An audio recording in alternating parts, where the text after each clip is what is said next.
All right, so if you ever wonder how you can fix your fan, you've pulled this thing too hard, the chain pulls come out. I'm gonna show you how to fix this so that way you don't have to buy a whole new fan. You can see this is a lovely fan, it's probably like about 200 bucks. So if you wanna save 200 bucks, I'll show you how to fix it for 5 bucks. All right, so my chain pulls in,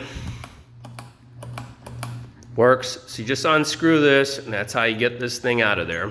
Okay, you see those two wires, 1, 2. They splice into the existing ones. Before you cut this, you're gonna see where they go. You cut those, you splice those in with wire nuts, and presto magic, your fan's back in action.